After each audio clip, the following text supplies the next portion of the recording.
તો નમસ્કાર નમસ્કાર નમસ્કાર મિત્રો, આપ સર્વેનું HRS એજ્યુકેશન પર હાર્દિક હાર્દિક સ્વાગત છે.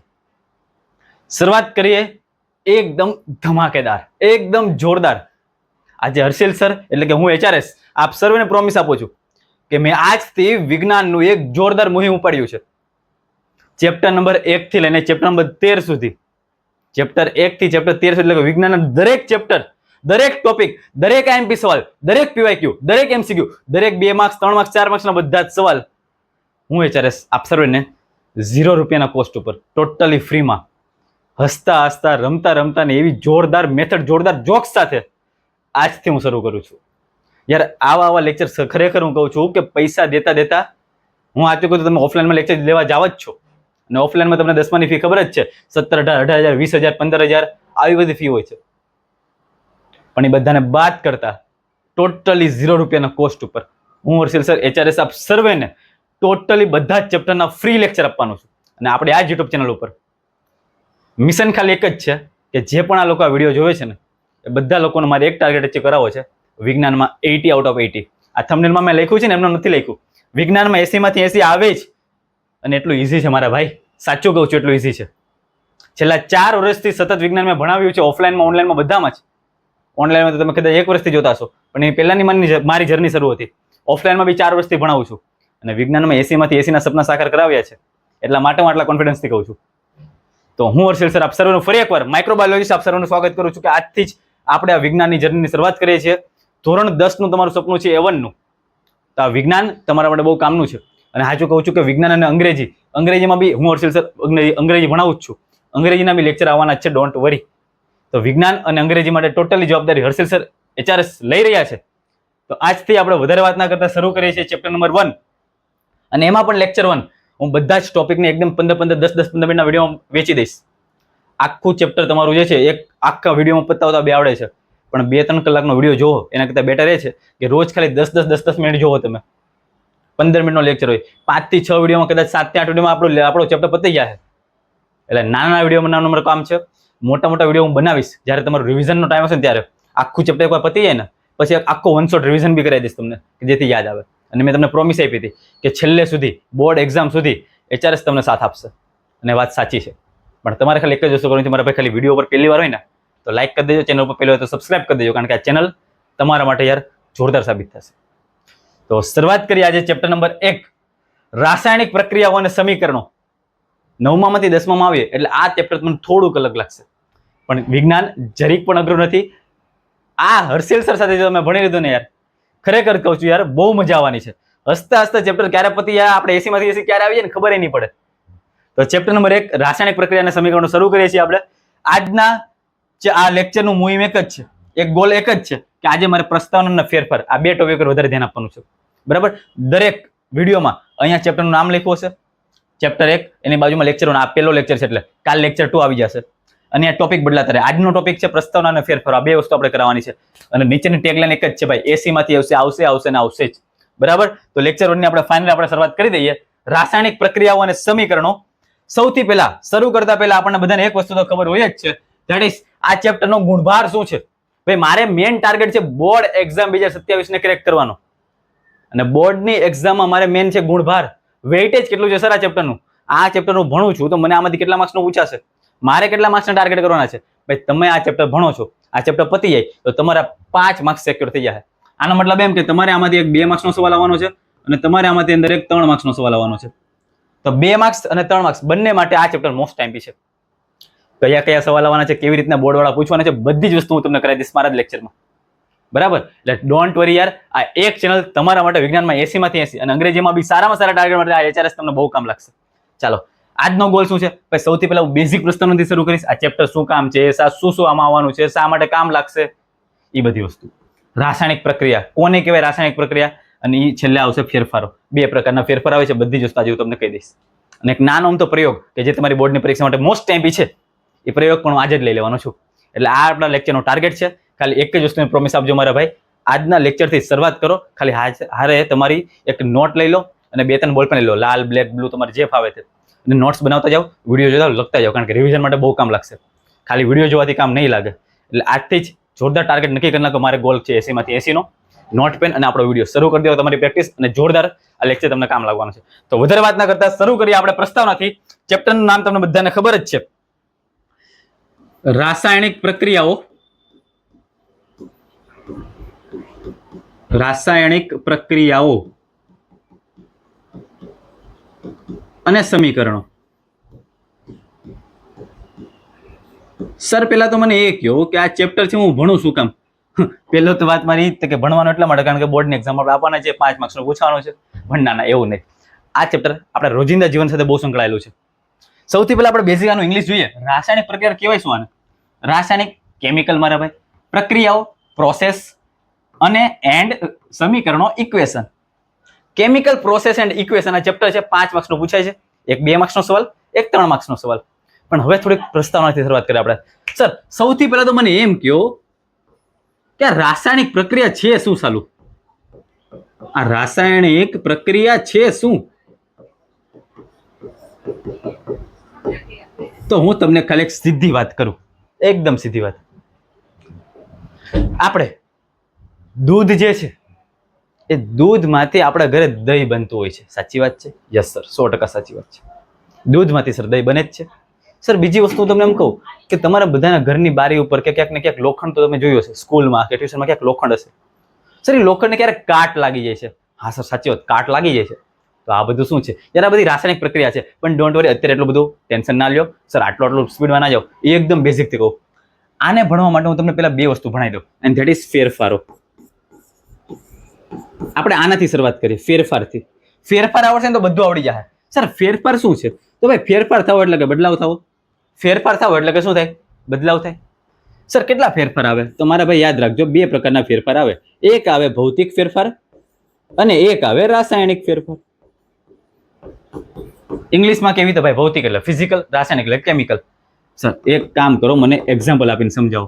હું તમને એમ કહું કે તમે કંઈક લેસન બેસન બાકી રાખીને જાઓ છો, કે સ્કૂલમાં તમને કંઈ એક્ઝામમાં ઓછા માર્ક્સ આવે છે, ટ્યુશનમાં ઓછા માર્ક્સ આવે છે, તમારા કઈ સર છે કે ટીચર છે તમારી આરતી તો ઉતારશે નહીં ભાઈ, કંઈક વધારે લેસન આપશે, વારંવાર તમે લેસન નથી કરતા તો જરીક ગાલ પણ લાલ કરી દેશે, ગાલનો કલર ચેન્જ થઈ જશે. આનો મતલબ કે રંગમાં બદલાવ આવે, અવસ્થામાં બદલાવ આવે. ધેટ્સ કોલ ભૌતિક ફેરફાર. એટલે આમાં મેન થાય શું ભાઈ? અવસ્થા બદલાય. શું બદલાય? અવસ્થા બદલાય. પણ યાદ રાખજો મારા ભાઈ, આની અંદર ગુણધર્મ નહીં બદલાય. ભૌતિકની અંદર ક્યારેય ને ક્યારેય ગુણધર્મ બદલાશે નહીં. પદાર્થના ગુણધર્મ સેમ જ રહેશે. ફોર એક્ઝામ્પલ તમને એમ કહું કે બરફ છે, બરફમાંથી પાણી બની જાય, અવસ્થા બદલાઈ ગઈ. બરફ ઘન હતો, પાણી પ્રવાહી થઈ ગયું, પણ ગુણધર્મ તો ઈ જ છે ને ભાઈ. બે પાણી જ હતું, બંને H2O જ છે, સેમ ટુ સેમ જ છે ને મારા ભાઈ. એટલે અવસ્થા બદલાય, ગુણધર્મ ક્યારેય ના બદલાય.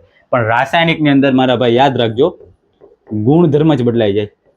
ગુણધર્મ બદલાઈ જાય. ફોર એક્ઝામ્પલ તમને કહું કે દૂધમાંથી દહીં બનવું, દૂધના ગુણધર્મ અલગ છે, દહીંના ગુણધર્મ અલગ છે. દૂધમાંથી દહીં બની ગયું, રાસાયણિક પ્રક્રિયા છે. સમજ નથી પડી? ડોન્ટ વરી, હવે આપણે આગળ જઈએ છીએ, હવે તમને આ ખબર પડી જાય. પણ ફેરફાર યાદ રાખજો કેટલા પ્રકારના આવે મારા ભાઈ? 2 પ્રકારના, એક ભૌતિક આવે, એક રાસાયણિક આવે. ભૌતિકમાં ગુણધર્મ ન બદલાય, ખાલી અવસ્થા જ બદલાય. જ્યારે રાસાયણિકમાં ગુણધર્મ બદલાઈ શકે છે. બરાબર છે? ગુણધર્મ બદલાય જ છે. જ્યારે અવસ્થા બદલાય કે ના બદલાય એની યાર આપણે કાંઈ લેવા દેવાનું નથી, ગુણધર્મ બદલાય જાય છે. બરાબર છે? તો આ વસ્તુ હતી.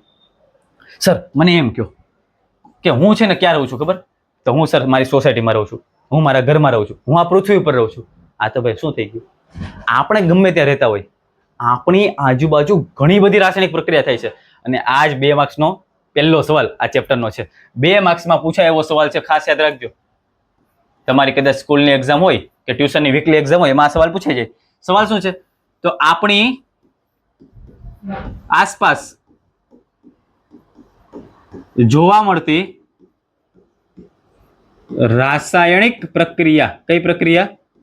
રાસાયણિક પ્રક્રિયાના ઉદાહરણ આપો. તો 2 માર્ક્સનો છે સવાલ. અને હું હમણાં કહી દઉં છું કે હમણાં યાદ રહી જાય. યસ, 100% કહી દઉં છું.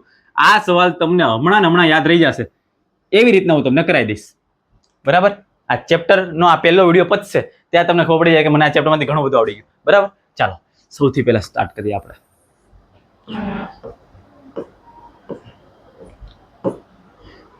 સર આપણે બધા જ પરિચિત છીએ કે આપણા ઘરે જે દૂધ આવે છે ને, મેં તમને પહેલા જ કીધું કે દૂધમાંથી શું બની જાય છે? દહીં બની જાય છે.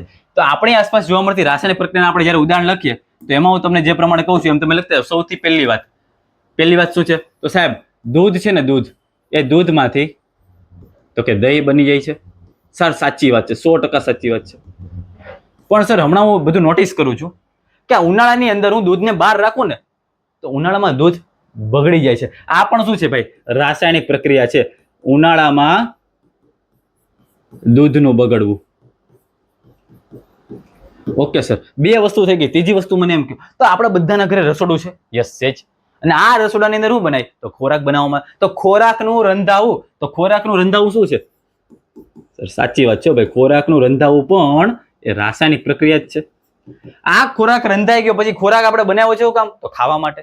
તો એ ખોરાક આપણે ખાઈએ છીએ તો ખોરાક નું થાય છે પાચન થાય છે. તો ચોથી વસ્તુ મારા ભાઈ, ખોરાકનું પાચન થવું. ખોરાકનું પાચન થવું. ઓકે સર, મને ખાલી ખોરાકથી નહીં હાલે, મારે તો શ્વાસ લેવો પડશે. તો શ્વાસોશ્વાસની પ્રક્રિયા એટલે કે શ્વાસ લેવો એ પણ શું છે મારા ભાઈ? એ પણ છે રાસાયણિક પ્રક્રિયા. હું તમને કહી દઉં શ્વસન, કે હું તમને કહી દઉં શ્વાસોચ્છ્વાસ. બરાબર? તો આ પણ શું છે? રાસાયણિક પ્રક્રિયા. અને હું તમને એમ કહી દઉં કે આપણને બધાને ખબર છે કે લોખંડને શું લાગે છે? કાટ લાગે છે. તો લોખંડને કાટ લાગવો, લોખંડને કાટ લાગવો એ પણ રાસાયણિક પ્રક્રિયા છે. તો મેં તમને અહીંયા 2 માર્ક્સ માટે રોલ 6 પોઈન્ટ આપ્યા છે. આપણી આસપાસ જોવા મળતી રાસાયણિક પ્રક્રિયા કઈ કઈ છે? ઉદાહરણ આપો તો સાહેબ. તો સૌથી પહેલા દૂધમાંથી દહીં બને, દૂધમાંથી દહીં બને. આ દૂધ ઉનાળામાં બગડી જાય. દૂધમાંથી દહીં બને, દૂધમાંથી દહીં બને. આ દૂધ ઉનાળામાં બગડી જાય. ખોરાક રંધાય, ખોરાક પાચન થાય, શ્વાસોશ્વાસ થાય ને છેલ્લે લોખંડને કાટ લાગી જાય. તો અહીંયા તમારો આ સવાલ પતી પણ જાય છે. આ સવાલ પતી જાય છે. તો ચેપ્ટર નંબર 1 અને પહેલો સવાલ મેં 2 માર્ક્સનો તમને કીધો છે. આ સવાલ 2 માર્ક્સ માટે આઈએમપી છે મારા ભાઈ. આપણી સ્કૂલની બેઝિક પરીક્ષા કે વીકલી એક્ઝામ આ તમને વારંવાર પૂછાતો હોય છે. તો આજનો પહેલા ટોપિકનો પહેલો સવાલ જે તમારા માટે કામનો સાબિત થઈ શકે છે. પણ સર મને એમ કહો કે આ રાસાયણિક પ્રક્રિયા છે શું? આ રાસાયણિક પ્રક્રિયા લખાય કઈ રીતના? એ તો મને કહો. તો મારા ભાઈ ખાલી એકદમ બેઝિકમાં જે ચર્ચા કરું, તમને બેઝિક ચર્ચા કરું, તો કોઈ પણ રાસાયણિક પ્રક્રિયા હોય ને એને આપણે આખી બોલીએ ને એના કરતા બેટર એ છે કે તમે એનું સૂત્ર લખ નાખો. ઈઝી પડે, ફટાફટ લખાય, વાંચવામાં આસાની રહે. એટલા માટે વૈજ્ઞાનિકોએ રાસાયણિક સૂત્ર બનાવ્યા, રાસાયણિક સમીકરણો બનાવ્યા. પણ રાસાયણિક સમીકરણો લખાય કઈ રીતના? એ જ મેન પ્રસ્તાવના છે. તો રાસાયણિક સમીકરણમાં વચ્ચે એક તીર આવે. શું આવે મારા ભાઈ? આ શું છે? તો આ છે તીર. તીરની 2 બાજુ છે. જોવો તો એક આ ડાબી બાજુ છે અને આ તીરની એક જમણી બાજુ છે. સર ડાબી બાજુનું શું કહેવાય? તો ડાબી બાજુને left hand side, LHS, left hand side. Sir જમણી બાજુને શું કહેવાય? તો RHS. સર RHS એટલે રાઈટ હેન્ડ સાઈડ. સર આટલી વસ્તુ મને ખબર પડી ગઈ. આગળ બોલો તો આપણને ખબર છે કે રાસાયણિક પ્રક્રિયા હોય ને એની અંદર તીરની ડાબી બાજુ છે ને કોણ હોય ખબર? હું તમને કહી દઉં છું, પ્રક્રિયકો. યાદ રાખજો, આ તમારો પહેલો લેક્ચર છે પણ હમણાં યાદ રહી જશે. પ્રક્રિયકો. અને જમણી બાજુ શું હોય સર? નિપજો. કોણ હોય? નિપજો હોય. એટલે કે રાસાયણિક પ્રક્રિયામાં, જો બેની વ્યાખ્યા કહું છું, રાસાયણિક પ્રક્રિયામાં જે ભાગ લે, ફોર એક્ઝામ્પલ તમને એમ કહું કે આપણા ઘરે ધારો કે પાવભાજી બનાવી છે. શું બનાવી છે? પાવભાજી બનાવી છે. તો ચાલો સૌથી પહેલા મેં તપેલું લીધું. બહારથી હું બટેકા લાવું ભાઈ, ફુલેવર લાવું કે કોબી લાવું, જે ભાઈ, મને પાવભાજી નથી બનાવતા આવડતી, પણ હું જે કાંઈ બી પહેલા સામાન લાવું છું, એ સામાન કેના માટે લાવ્યો? પાવભાજી બનાવવા માટે. અને એ સામાન પાવભાજી મમ્મીએ બનાવીને છેલ્લે શું બની ગયું? એની પાવભાજી. શરૂઆતમાં ખાલી સામાન હતો, હવે બની ગઈ એની પાવભાજી. આનો મતલબ કે પેલા જે હતું ને એ બધાએ પાવભાજી બનાવવામાં ભાગ લીધો, એટલા માટે એને કહેવાય પ્રક્રિયકો. છેલ્લે બન્યું શું? તો કે નિપજ બની ગઈ, એટલે કે એ તમારી પાવભાજી બની ગઈ. બસ આ જ છે રાસાયણિક પ્રક્રિયાનું સૂત્ર. કઈ રીતના? તો ભાઈ શરૂઆતમાં જે રાસાયણિક પ્રક્રિયામાં ભાગ લે ને એને જ શું કહેવાય? એને જ શું કહેવાય? પ્રક્રિયકો કહેવાય. રાસાયણિક પ્રક્રિયામાં ભાગ લેતા પદાર્થોને શું કહેવાય સર? પ્રક્રિયકો કહેવાય. ઓકે સર, આ વસ્તુ મને ખબર પડી કે જે લોકો ભાગ લે ને બધાને પ્રક્રિયકો કહેવાય. તો સર પ્રક્રિયકોમાંથી શું બને? નિપજ બને, પ્રોડક્ટ બને. એટલે કે રાસાયણિક પ્રક્રિયાને અંતે મળે, રાસાયણિક પ્રક્રિયાને અંતે એટલે કે છેલ્લે મળતા પદાર્થોને નિપજો કહેવાય. ઓકે સર, મને 2 વ્યાખ્યા આવડી ગઈ. યસ, 2 વ્યાખ્યા તમને આવડી ગઈ. પ્રક્રિયકો કોને કહેવાય, નિપજો કોને કહેવાય. આ પણ થોડુંક કામનું છે, બેઝિક પ્રસ્તાવના છે. બરાબર? તીરની ડાબી બાજુ કોણ? Left hand side. પ્રક્રિયકો. રાઈટ હેન્ડ સાઈડ નિપજો. રિએક્ટન્ટ પ્રોડક્ટ કોને કહેવાય? પ્રક્રિયકો. રાસાયણિક પ્રક્રિયામાં ભાગ લે, ધેટ્સ કોલ પ્રક્રિયકો. રાસાયણિક પ્રક્રિયાને અંતે મળે, ધેટ્સ કોલ નિપજો. બરાબર છે. અને ચાલો હવે થોડાક આપણે છેલ્લા ટોપિક ઉપર આપણે આવી જઈએ છીએ. આજના છેલ્લા ટોપિક ઉપર આપણે આવી જઈએ, પછી આપણે એક પ્રયોગ જ જોવાનો છે, બીજું કાંઈ જોવાનું નથી. સર મને એમ કહો, જો એકદમ બેઝિક જો ટ્રીક સાથે આ તમને કહી દઉં છું, બરાબર? આ ટ્રીક સાથે તમારો 2 માર્ક્સનો સવાલ આજે કવર કરીશ આવડવા. 2 માર્ક્સનો સવાલ છે, ટ્રીક સાથે હું તમને કહું છું. પૂછે તમને એવું કે રાસાયણિક પ્રક્રિયા થઈ છે એ મને ખબર કઈ રીતના પડે? દૂધમાંથી દહીં બની ગયું, ચાલો બની ગયું, એ રાસાયણિક પ્રક્રિયા થઈ ગઈ, પણ સર મને ખબર કેમ પડી કે રાસાયણિક પ્રક્રિયા થઈ ગઈ? આનો મતલબ એ કે રાસાયણિક પ્રક્રિયા દરમિયાન કેવા કેવા ફેરફારો થાય? રાસાયણિક પ્રક્રિયા દરમિયાન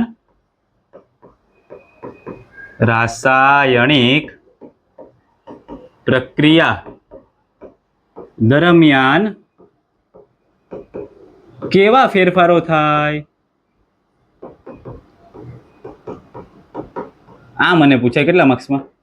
2 માર્ક્સમાં. બરાબર. તો હું તમને બધા જ સવાલને એકદમ મસ્ત રીતના કરી દેવાનું છું, ડોન્ટ વરી. ચાલો મસ્ત લઈ લઈએ આપણે માર્કર અને સ્ટાર્ટ કરીએ. ચાલો જોરદાર ટ્રીક આપું છું. આ HRS ની ટ્રીક છે. જ્યારે બી મને એવો સવાલ પૂછાય છે કે રાસાયણિક પ્રક્રિયા દરમિયાન કેવા ફેરફારો થાય, અથવા તો રાસાયણિક પ્રક્રિયા થઈ છે મને ખબર કેમ પડે, તો એક લાઈન યાદ રાખવાની, ખાલી કેટલી લાઈન? એક જ લાઈન. ભરતભાઈએ, કયા ભાઈએ? ભરતભાઈએ અમુક વાયુ મૂક્યા. અમુક વાયુ મૂક્યા. ભાઈ હવે કોઈના પપ્પાનું નામ ભરતભાઈ હોય, કાકાનું નામ ભરતભાઈ, તો ભાઈ માફ કરજો, તમારા ઉપર ઇન્ટેન્શન નથી. ભરતભાઈએ વાયુ મૂક્યા એક મસ્ત ટ્રીક છે કે જેથી આપણને બધું યાદ રહી જાય.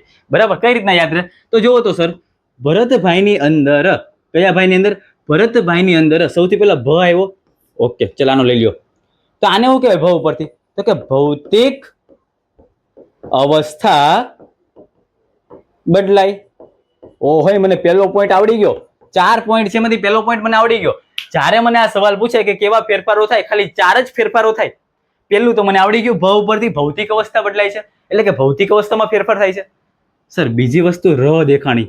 સર ર એટલે રંગ, તો રંગમાં ફેરફાર થાય અથવા તો રંગમાં પરિવર્તન થાય. ઓ સર મને 2 પોઈન્ટ આવડી ગયા, વાહ. અને ત્રીજો પોઈન્ટ ત ઉપરથી. ત એટલે શું થાય મારા ભાઈ? ત એટલે તાપમાન. તાપમાનમાં બદલાવ થાય, તાપમાનમાં ફેરફાર. યસ, આપણને 3 વસ્તુ આવડી ગઈ છે. આ સવાલ પૂછાય, 4 પોઈન્ટ લખવાના હોય, 4 ફેરફાર લખવાના હોય. ભરતભાઈ, ભ એટલે ભૌતિક અવસ્થા બદલાય, ર એટલે રંગમાં બદલાવ થાય, તો એટલે તાપમાનમાં બદલાવ થાય. અને છેલ્લે તમે જો અમુક વાયુઓ મૂક્યાનો મતલબ કે ચોથું, અમુક વાયુ ઉત્પન્ન થાય. અમુક વાયુ ઉત્પન્ન થાય. એટલે આ તમારો 2 માર્ક્સનો સવાલ કમ્પ્લીટ. લખવાનો કઈ રીતના? તો નીચે પ્રકારના ફેરફારો થાય છે. નંબર 1 ભૌતિક અવસ્થા બદલાય, નંબર 2 રંગ બદલાય, નંબર 3 તાપમાન બદલાય, અને નંબર 4 અમુક વાયુઓ ઉત્પન્ન થાય. તો આ 4 ફેરફારો થાય છે. ઓકે, તો આ તમારો મેં 2 માર્ક્સનો એક નવો સવાલ કરાવ્યો છે. એકદમ ઇઝી છે. આ એક ટ્રીકને યાદ રાખવાની છે એટલે તમારું કામ પૂરું થઈ જાય છે. અને છેલ્લે એક તમારી સામે એક લઈ આવું છું, મેગ્નેશિયમની પટ્ટીનો પ્રયોગ. કયો પ્રયોગ? મેગ્નેશિયમ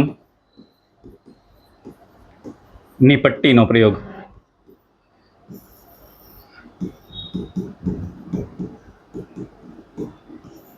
બરાબર. આનો તમને મસ્ત વિડીયો બતાવું છું. ચાલો પેલા સમજી લ્યો. ધારો કે મારી પાસે એક નીચેથી એક બર્નર છે અથવા તો એક લાઇટર છે, અને મારા હાથમાં એક મેગ્નેશિયમની પટ્ટી, ધારો કે મેગ્નેશિયમની પટ્ટી છે. બરાબર. આ મેગ્નેશિયમની પટ્ટીને મેં નીચેથી ગરમ કરી. તમારી ચોપડીમાં પ્રવૃત્તિ 1.1 છે, જોઈ લેજો. નીચેથી મેં એને ગરમ કર્યું. કોને? મેગ્નેશિયમની પટ્ટીને. પહેલા તો હું આને પકડીશ. કેનાથી પકડીશ? ચીપિયા વડે કે કોઈ બીજા શસ્ત્ર વડે પકડીશ આને. હવે આને નીચેથી ગરમ કરીશ. ડાયરેક્ટ ગરમ કરી દઉં? ના, ડાયરેક્ટ મેં ગરમ નહીં કરી શકું. બોર્ડની પરીક્ષામાં ઘણીવાર આ સવાલ પૂછાઈ ગયો છે 2 માર્ક્સમાં કે મેગ્નેશિયમની પટ્ટીને સળગાવતા પહેલા શા માટે સાફ કરવામાં આવે છે? મેગ્નેશિયમની પટ્ટીને હું નીચેથી સળગાવીશ તો પેલા સાફ કેમ કરવી? તો આ સવાલ હું બીજા લેક્ચરમાં લેવાનો છું, કારણ કે આની ઉપર મેગ્નેશિયમની પટ્ટી ઉપર છે ને ઓક્સાઇડનું સ્તર હોય. કેનું સ્તર હોય? ઓક્સાઇડનું સ્તર. હું તમને આગળ ભણાવશ ને બધું આવડશે. પહેલા લેક્ચરમાં આટલું બધું નહીં ખબર પડે, પણ બીજા લેક્ચરમાં ખબર પડશે. આની ઉપર ઓક્સાઇડનું સ્તર હોય કે જે અવરોધ પામે, એટલે એને આપણે હટાવવું પડે, એટલે માટે સાફ કરવામાં આવે કાચ પેપર વડે. પણ હું બીજા લેક્ચરમાં બધું ડિટેલમાં ભણાવીશ. અત્યારે આપણે ખાલી પ્રયોગ જોઈએ થાય છે શું. તો મેગ્નેશિયમની પટ્ટી છે, નીચેથી મેં ગરમ કર્યું. સર ગરમ કરીશ ને તો અહીંયા છે ને, અહીંયા જગારા મારતી સફેદ જ્યોત થશે. જગારા મારતી એકદમ જગારા મારે. સર ખબર ન પડી જગારા એટલે હું, ડોન્ટ વરી, આ સાઈડનો વિડીયો જુઓ. આ સાઈડના વિડીયોમાં તમને બધી ખબર પડે કે જગારા મારતી જ્યોત એટલે શું થાય.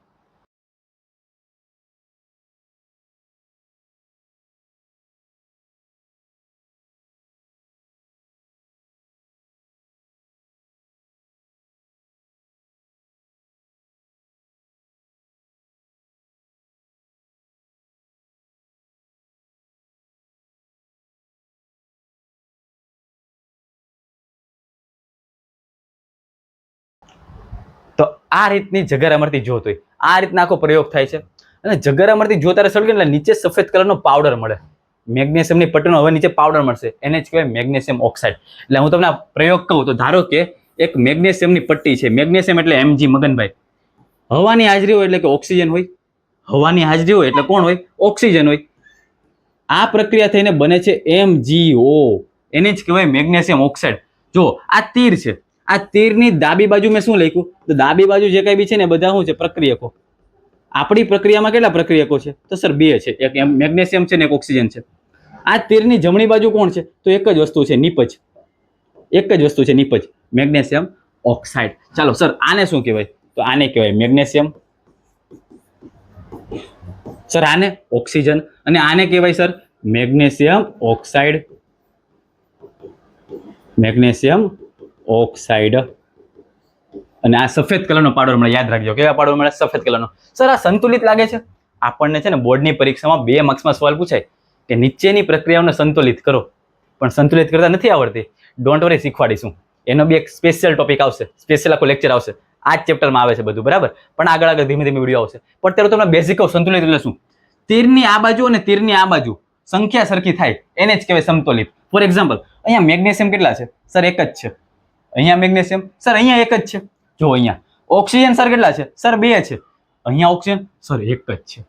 સર તમે એક છોકરાને 2 રૂપિયા આપો, એક છોકરાને 1 રૂપિયો આપો, આવું ન ચાલે અને ના જ ચાલે ભાઈ.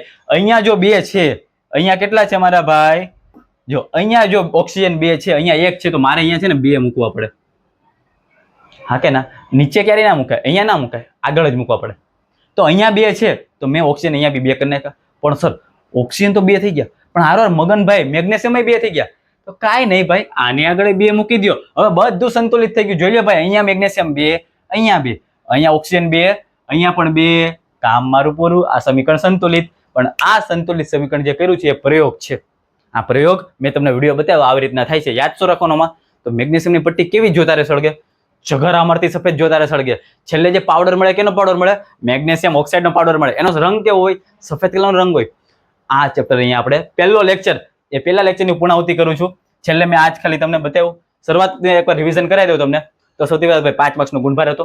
મેં તમને પહેલા કીધું કે ફેરફાર 2 પ્રકારના, ભૌતિક અને રાસાયણિક. પછી મેં તમને વાત કરી કે પહેલો સવાલ પૂછે કે કઈ કઈ પ્રક્રિયા આપણે આજુબાજુ જોવા મળે છે, તો મેં 6 કીધી તમને. પછી આગળ મેં તમને કીધું પ્રક્રિયકો કોને કહેવાય, નિપજો કોને કહેવાય, બેની વ્યાખ્યા ભણાવી. છેલ્લે મેં તમને કીધું કે કયા કયા ફેરફારો થાય છે, તો ભરતભાઈ વાયુ મૂક્યા.